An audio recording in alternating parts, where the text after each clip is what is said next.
Hey, Greg Clement here, and super excited to be chatting with Jenna Hoover today. Very successful human being, and I'm excited to talk to you about how you've designed your life, like lifestyle design. You're a real estate investor. You're a mom. You're a successful entrepreneur. So when you have to describe yourself, sort of who you are at a party, let's say cocktail party, and you meet somebody new, how do you describe who you are and what you do for a living?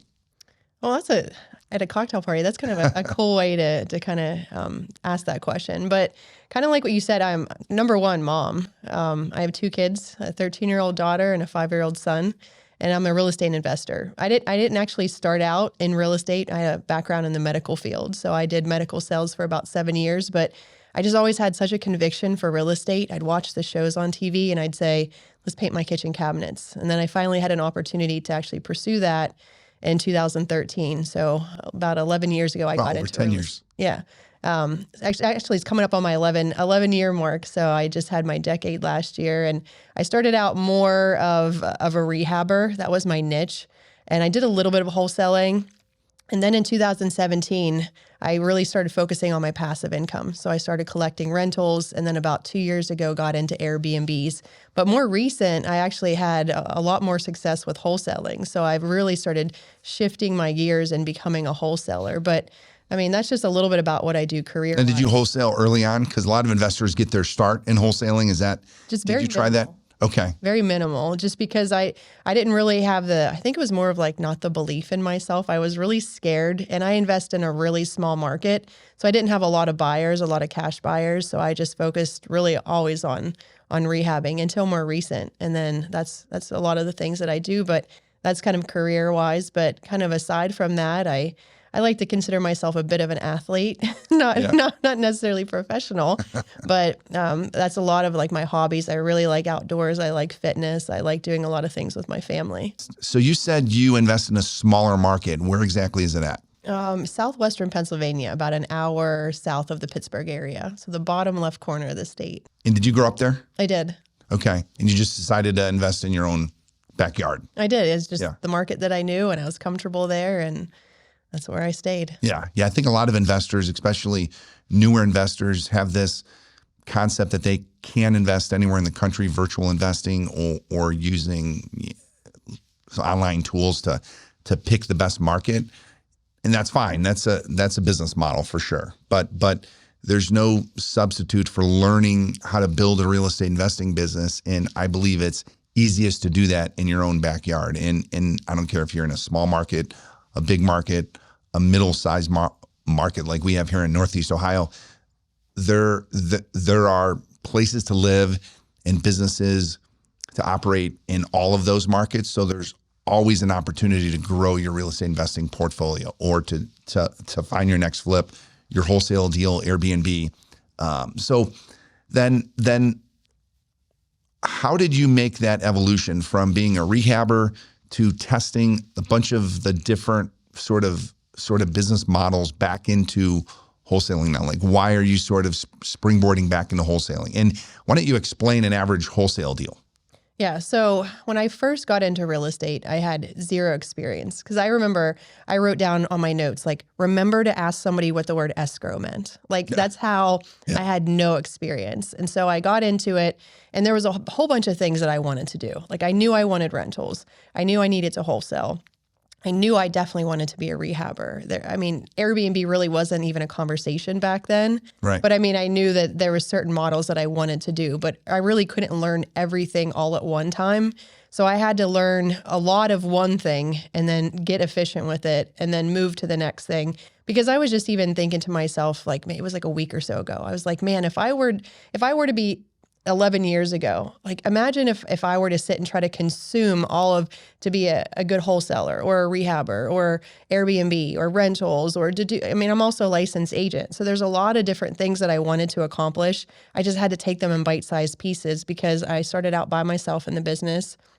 I didn't really have a lot of support when, in all facets of my life. And so I had to kind of take it piece by piece. And so getting back into the wholesaling realm, it was just something that, honestly, I was bored. Whenever you have a bunch of rentals and they're, knock on wood, they're all occupied and they're doing well. And, if you have renovation projects going on and you have different things going on, I like to constantly be expanding my mind. And I work with so many different wholesaling gurus. And I just kind of felt like I know the whole process, but the only thing I didn't do was just the liquidation of the property before I actually rehabbed it. And that was just a challenge that I wanted to get into. And you talked about different markets. Well, I'm actually going to be wholesaling in the Rhode Island area. Okay. So I'm not even from that area because I started doing my marketing here in Pennsylvania and I started doing wholesaling in the Pennsylvania area. And I was fine with it, but I want to have more opportunity. I want bigger deals. I want to have better cash buyers.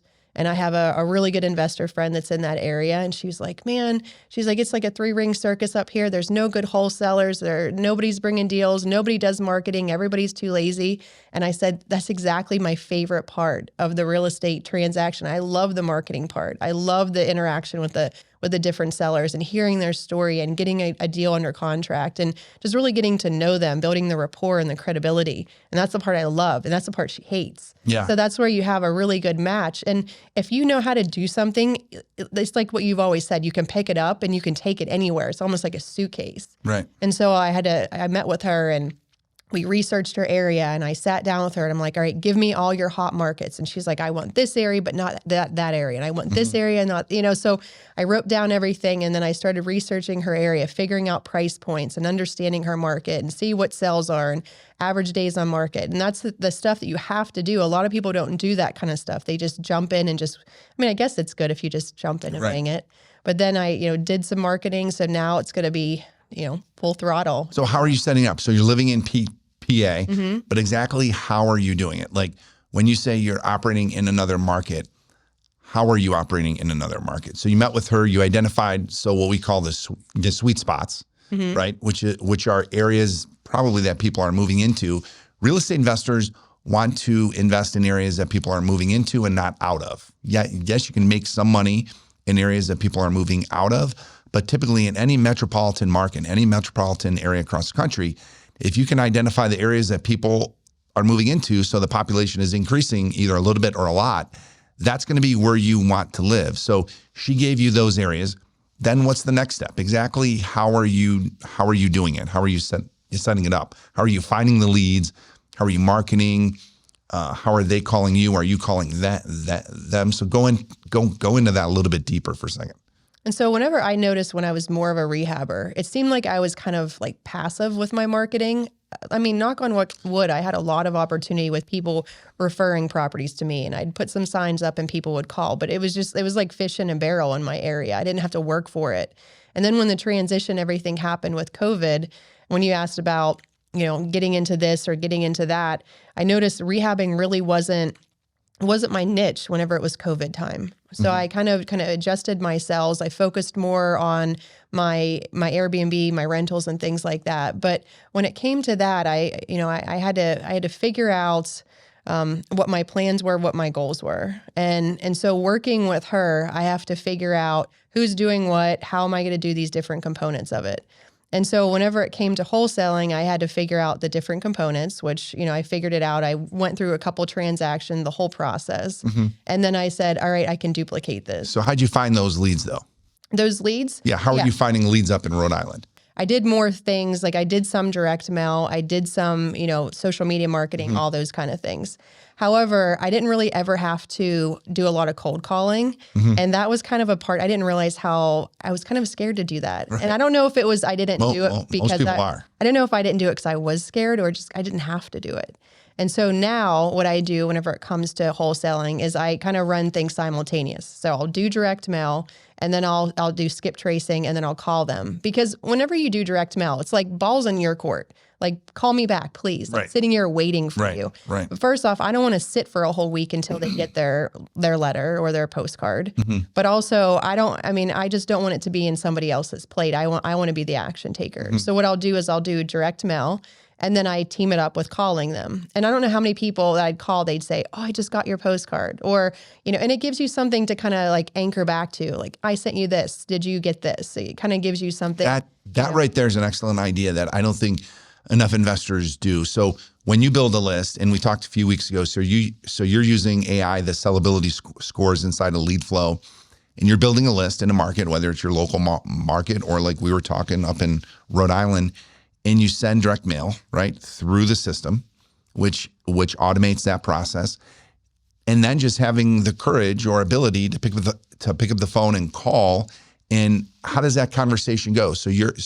Because you're probably more aggressive than the average real estate investor. Most investors are more passive, meaning they want to send direct mail and just wait for the phone to ring, just wait for sellers to call them. And if you send enough direct mail, that absolutely is a business model that can work in almost every part of the country. So we used to do that. If we go back almost 20 years ago, we would send out thousands and thousands of postcards a month, and we would generate a ton of leads, like dozens and dozens of leads, which would allow us to do, 5 to 10 deals every month. And that was our system. But your system, like you're saying, you're sending to a little bit of a smaller number of leads, highly scored, right? High sellability scores, but you're picking up the phone and calling. So how are these conversations going exactly? Are you surprising them?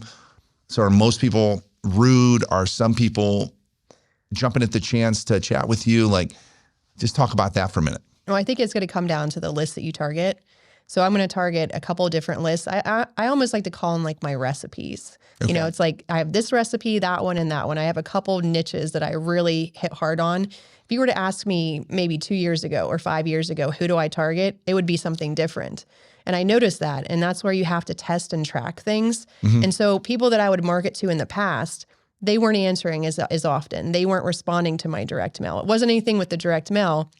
It's just that there was hotter lists that were out there. Yeah. And so now I'll do a list where I just focus solely on AI, on the artificial intelligence, the sellability score. Mm-hmm. Because if I can leverage 40 years worth of proven data to give me the predictability that somebody's going to sell their property, why would I not use that? Like, why would I not use a sifter if I can use a sifter? Mm-hmm. And so I'm going to focus on that. And if I can combine it with other lists, like my favorite list, the hottest list that I've been targeting lately, and the hottest list that I've seen anywhere in the country, I focus on delinquent tax activity.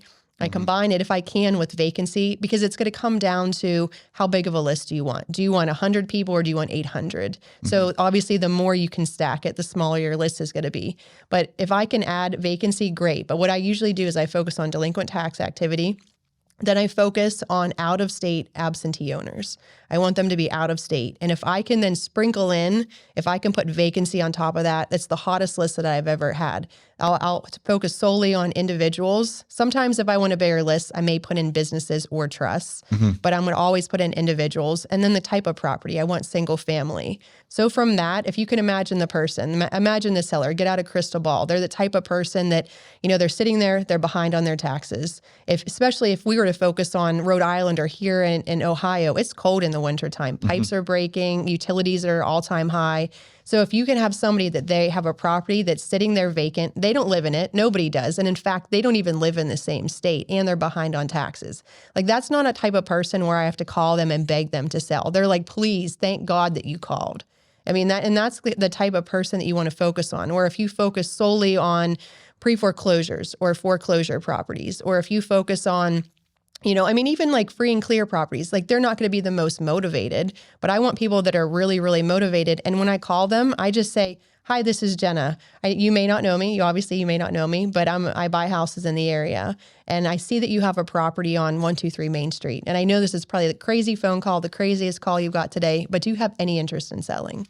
And if they say no, I keep them on the phone. Is it no for now or no forever? And then they'll chuckle. Right. And then I'll have people that will say that, no, I don't want to sell it. But then after I talk to them for 2 minutes, they're telling me about a house 3 doors down, the white house on the corner that they want to sell. And then, they'll start talking to you. And I work with different investors across the country, and I'll show them how to do this kind of stuff. I'll share the information that I've learned because somebody took me by the hand. Like, we've worked together for a while and you've taught me so many different things. And if I don't pay that forward and show that to somebody else and teach them how to build the rapport and build that credibility, then it's such a disservice. I want to focus real quick before you keep going, because you've been on a roll. You've tossed out some golden nuggets for sure. The actual phone conversation that you're having with prospects. So you're using what's called pattern interrupt. So if you think of this, like psychologically, when you call your mom or a friend, are you intimidated? Are you afraid? Are you fearful? No, you're calling your mom or a friend or your husband or your kid or whatever.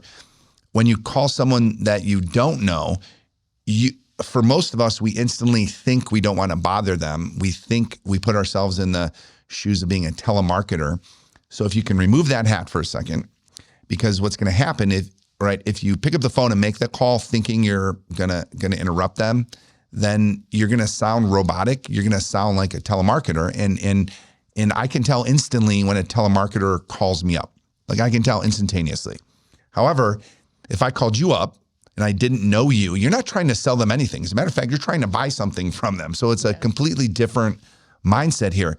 But the pattern interrupt concept I use all the time in our calls. So when I've trained my two sons who are, right out of high school now, and they're learning the business of real estate investing, they're actually doing deals, and I made them jump on the phone, we use the line, this may be coming out of left field, but, right? So that's like pattern interrupt. Is a telemarketer ever really going to say that? No, they're going to ask for the person and then jump right into their pitch. Right. So I think by making sure the conversation is a conversation, and you're calling and you're asking for Jenna, hey Jenna, it's Greg Clement with blank. And this may be coming a little bit out of left field, but we buy houses and we're looking to buy another property or two in Northeast Ohio, in Strongsville, Ohio, in Rhode Island, in wherever you're going to invest in, wherever the person is, that you're talking to. Then just shut up. Like you don't have to just keep going. And I think you should expect, no, I'm not really interested. Right. And then how would you respond to somebody who says, I'm not really interested in trying to get off the phone right away? Do you sort of reframe it a little bit, or do you just let them off the phone? Well, that's whenever I always say no for now or no forever. And then they'll joke. They'll be like, well, no for maybe the next 6 months. And then I'll say, is it okay that if I make a note and call you back in about 6 months? And they're like, yeah, that's fine. I'll remember you. And then I'll put a task, a reminder to call that person back, because so much of it is left in the being consistent and follow up. I mean, that's where I'm going to blow past everybody else that's an investor in that area. Yeah. Here's a trick too. Here's a trick that I don't know if you've tried this before, but we have a couple of big businesses in Northeast Ohio, like a golf course, a concert venue, a farm. We're doing a winery. So one of our famous businesses here in Northeast Ohio is Mapleside Farms. So I let the boys in my virtual assistant, when we make calls to sellers from that have high sellability scores, we always throw Mapleside Farms in there right away, right? We're trying to get their guard down. So it's not Greg Clement, a real estate investor, or Jonah Clement, a real estate investor. Hey, this is Jonah from Mapleside Farms, and this may be coming a little bit out of left field, but we also buy real estate. We're in the business of real estate investing, and you just sort of get into it that way. Where I think if a lot of our users happen to be electricians or contractors or have other businesses, maybe they own a restaurant. So if you do have the luxury of having like another business outside of your real estate investing business that maybe has some credibility in your area, then use that business for sure. And I think it just helps people get the guard down and allows you to get into a conversation, which is what you want to have with people. But it's amazing the stuff that people will tell you once you just start engaging with them. Oh yeah. Right. It's crazy. Okay. So then let's talk about a specific deal. So I know we were just talking about a rental before we started this interview, and it's a unique property because you found it with AI. You marketed to this list via direct mail, and you didn't have this huge budget. You didn't send out 2,000 postcards. Small budget, under $100, and you generated some calls, and then you actually ended up buying a property subject to the existing mortgage, so you didn't have to go to the bank and get a loan. So walk us through exactly how that deal, how you did that deal. So when I logged into my RealFlow system, like I'm skeptical. I'm just skeptical by nature. And plus I don't have a real techie background. So I said, all right, I'm going to just figure out the AI. And I went in there and I focused on my market. I focused on absentee owners And then I did an AI score of 500 and above, because anything above a 500 is worth marketing to. I had 59 different people that came up on the list, and I just did a very simple 2-touch campaign. So 2 postcards I sent out to them. I think it was like $82 is what I spent on it. It wasn't very much, but it was an investment for me. It's obviously an investment for anybody. And I sent it out. And out of that, I had 13 calls back. 7 of them were worth my time. And I'm not saying I'm not being braggy with it, because like some people may do a campaign and you don't get results. Like I've done campaigns where nobody calls me. So, it's just hit or miss. It's with the market. It's the list that you do. It's the yeah, that is a small list. Like I always recommend at least a few hundred people on a list to use direct mail. But in your market, it's a smaller suburb of Pennsylvania. It's a small market, small list, small mailings. You would think small results, but you got good results. You actually bought a property. Yeah. One of them I referred as a real estate, because I'm a licensed realtor. So one of the leads I referred to a realtor. So that was one positive thing with the 7. And then one of them I bought it subject to, which means subject to their existing mortgage. So I literally got the deed to the property, took over their mortgage. And the people, it was their first house that they ever had together. Then they built something else. They had the first one as a rental. They tried selling it. They couldn't, because it was on a main road. It was a 2-bedroom, not super desirable. And her husband worked out of state in West Virginia. And she's like, I hate being a landlord when he's not here. If something goes wrong, I'm petrified. And so she had said some different things that kind of perked my interest, that made me think she may be interested in something creative. And I approached her with the idea of subject to. So her all-in payment every month, $307. So that's the mortgage, the taxes, insurance, everything was all bundled together. And I've rented it every single month ever since I did that campaign for $750. So from one campaign that I spent like $82 just to see if it worked, I make over $400 every single month on that one property, on that one campaign that I did. Yeah. So Jenna, as you look at your life, so financial freedom was important to you. It was important to you 10 years ago. It's important to you today. And you've reached some level of financial independence today that you didn't have a decade ago. That is important. We all agree. But when you think of freedom as a whole, you also think about like relationships and you think about your health. And so if I ask you this question, let's pretend that we take financial freedom, health freedom, and relational freedom. And most people look at these as completely independent. I believe they're all connected.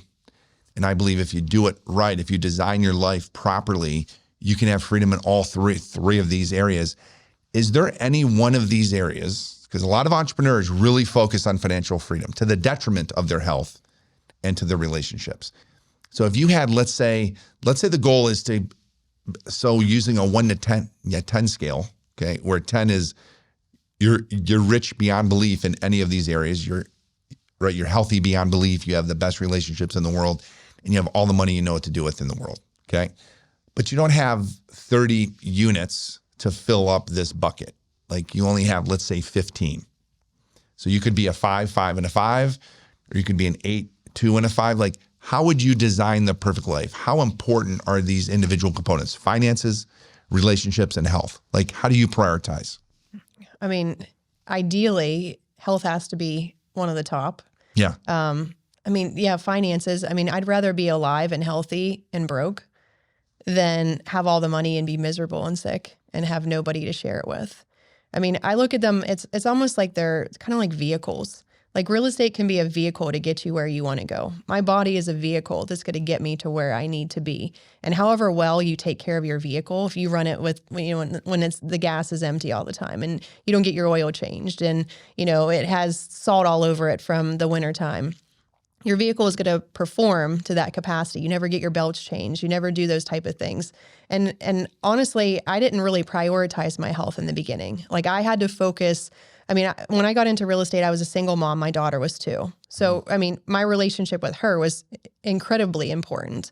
But also, she was 2. I didn't have anybody else to think about. I didn't have a spouse. My family didn't really support me in real estate. So I didn't have to really worry about their opinions too much other than telling me not to get into it. So I focused really hard on the business side of it. I focused really hard on getting the different components of it. Like I couldn't have been a good wholesaler, rehabber, and passive income person, Airbnbs, a realtor. I couldn't do all these things at one time. I had to prioritize them in different segments.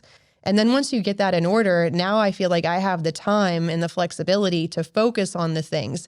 Like once you have that out of the way, then it's almost like the universe opens up and then presents you what you need the most, which is a relationship, a business partner. And that's how I met my partner. You know, he was actually one of my real estate students. Results not typical, you know?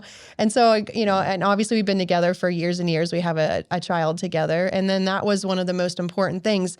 And I was always the type that I don't need a man. I don't need somebody, because I had to be so alpha, so masculine, so independent for so long that it was hard for me to open up and let my guard down. And fortunately for me, when it comes to the health part of it, I was always healthy. I was always kind of athletic. I wasn't overweight. I always had a lot of things going for me, good genetics, I guess we could say. But then as you get older, you know, I realized, man, this hurts, that hurts. You know, you then you start to think like, you know, then if you focus on your health, you don't realize, it's almost like you open up a box and you're like, I had no idea, even though I weighed what I wanted to weigh, that I needed to worry about diabetes down the road, or heart problems down the road, or, you know, I could have Alzheimer's down the road because I'm eating terribly now. And so I started focusing and just, I mean, to be completely transparent, I had a miscarriage in 2019.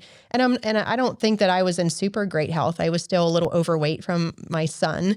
And, you know, and I was exhausted. I remember thinking like, oh my gosh, how am I going to do this the whole pregnancy? And obviously it wasn't a viable pregnancy. I went through a miscarriage. And then I looked at that as like a life for a life. Like I looked at it as like, this is a huge opportunity for me to take my life back. And that's when I went and got my real estate license, and I started focusing on me, and I started focusing on my health. I started small with yoga, because I thought like, I don't know what to do.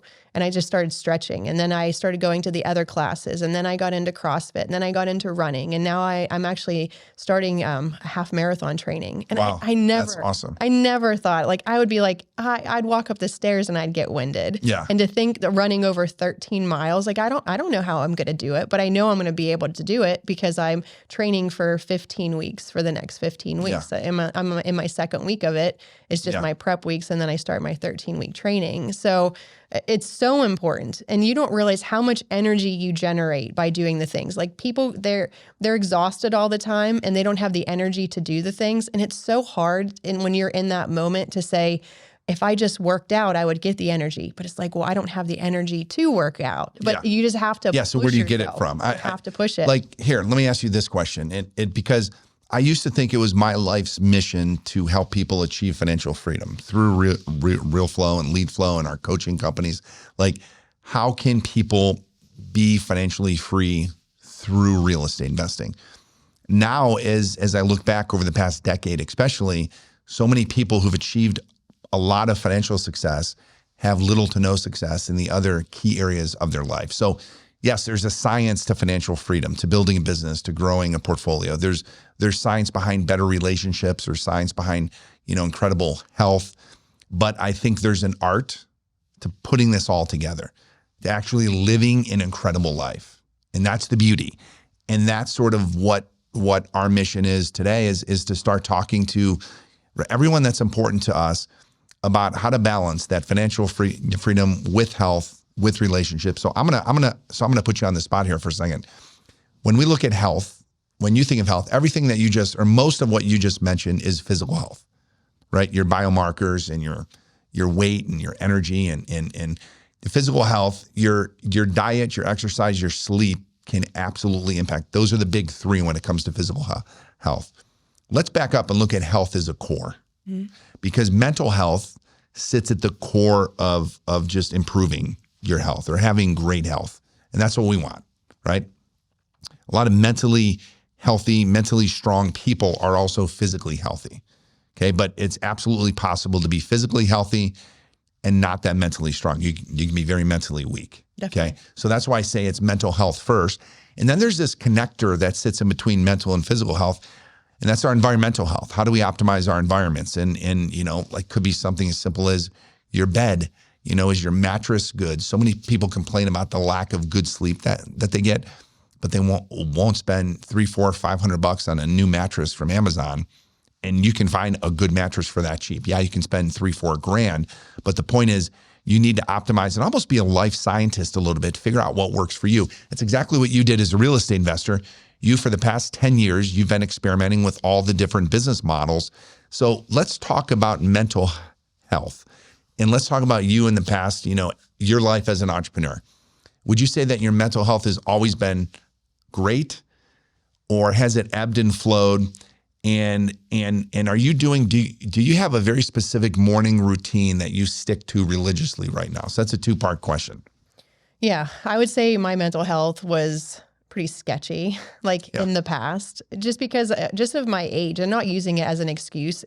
I only had so many years worth of experience, and 11 years further along. I mean, I almost wish I could go back to me, getting into real estate at 26 and, slap me up a little bit and teach me a lot of different things. But I also had a lot of, like you said, environmental things. Like I grew up in an extremely unhealthy upbringing, with just food wise, my mom was one of 5 kids. My grandma was one of 9. So they cooked for that. You'd cook a huge amount, and your plates are full, and you didn't leave until it was done. And I kind of struggled with weight a little bit throughout my life. Kind of being a little chubbier, different times and things like that. Just not healthy.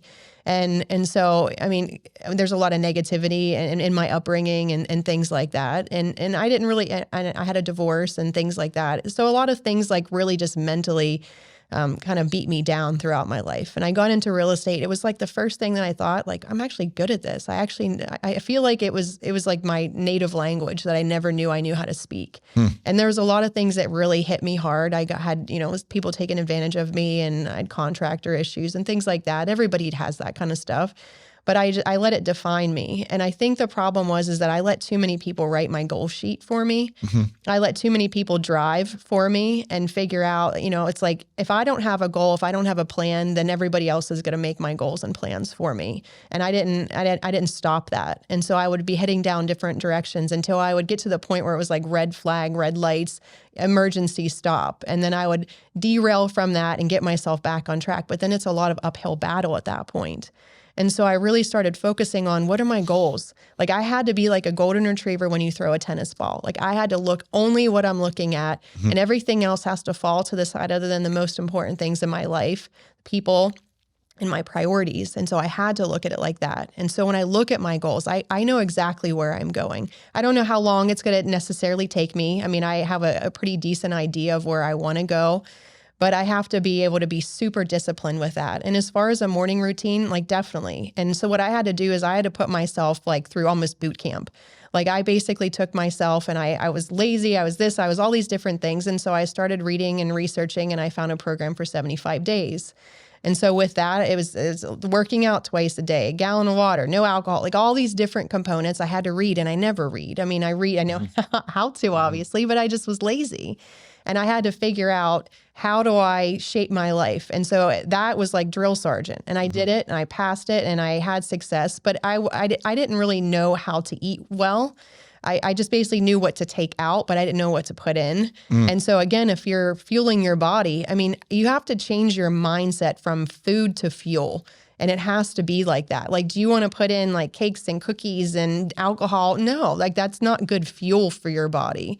And so so then basically the next year I started focusing again. I did the 75 days. And I also added in 3 different components of it. So that what it was actually last January of 2023, I have a friend, and I said, let's send each other 3 gratitudes every single day, because I need to be more grateful, because a lot of times I can be miserable. I can be a snotty brat sometimes if I'm in a bad mood. So I said, I have to be more grateful. So every single day, that was one of my morning routines, is I'd send her 3 gratitudes. It may sound silly, but one of my tasks, because I did the 75 days the year before. 75, the year later, I did it again, but I added the 3 gratitudes. I added a social media post because I wanted to be able to reach out to people, inspire other people. And the last one, it sounds silly, but was making my bed. And I mean, because read all the stats, people who make their bed are going to be more successful. And so that was something that was super important for me. And then after, so after I did the 75 days, where I failed the first time was after the 75 days, the next day I had a beer. Like I very rarely drink, but I was with people and I fell right back. And like, it wasn't the alcohol part of it. Like I could give that up forever and not care, but it was like being lazy, eating crappy. And it was like all the different things that make you into the lazy version of yourself. And so then after I did the 75 days, the second time around, I basically said, look, I need to find something else. Like I need another addiction, because everybody has a little addiction part of them. It may be food, it may be social media, whatever it may be. Self-medicate. But I had to figure out, because otherwise I'm going to be lazy again. And I know me, like I know me the best. So that's when I found a partner. We started running, and then I'm like, I'm going to do a 5K. And then I'm going to do a 6.6K, and then I was running in the cold, and then I was running on the treadmill in the wintertime. And then, now here I am running out in the cold snow, and I never have been out. Like when I did the 75-day stuff, it was always like in springtime, because I was like a fair weather fan. And so then I started focusing then on running and doing different things. But like my morning routine, I started making, eggs with spinach. And I said to my trainers, I'm like, how do you even cook? How do you cook spinach? Yeah. What do you do with that? Yeah. So then I would add in like different type of meats and deer meats. And I'm like, I never eat this stuff. But then all of a sudden it's like, you feel so much better, and you don't realize how crappy you felt until you don't feel like that anymore. Yeah. So it's amazing. If you eat right, you don't you feel good, and you eat bad, it tastes good. Right. So it sends that dopamine rush, but you don't feel good, right? So if you can disassociate, or actually connect how you're going to feel in a few minutes to what you're putting in your body, then that's a good way to sort of use fuel instead of just food, right? Man, that's awesome. So that is a lot of what we wanted to cover today. And I think it's exciting because as I look at you, I see a human being who's grown so much the past 10 years, who admits that she's not perfect, who has optimized different parts of her life in different times. And I think for the first time, you're really putting it all together, right? You're really truly committing to your financial freedom, to freedom in your health, both mental and physical and environmental, and then relationships. Your relationships are good and strong, and that connection, we didn't talk too much about it, but that connection to God and that connection to yourself, knowing who you are and how that's going to impact and shape how you act with everyone that's important to you. So yeah, Jenna, that is awesome. And I wanted to thank you for showing up today and bringing all these beautiful ideas, because as I look at you and how much you've grown the past decade, I see the balance, and I see the importance of having, yes, financial freedom, having money and time is vitally important, but also health, your physical health, your mental health, that environmental health, and that connection. We didn't talk too much about it, but that connection to God, that connection to yourself. It's just super exciting to see what you're going to be doing the next couple of years. So totally appreciate you jumping on. Thanks for having me. Absolutely.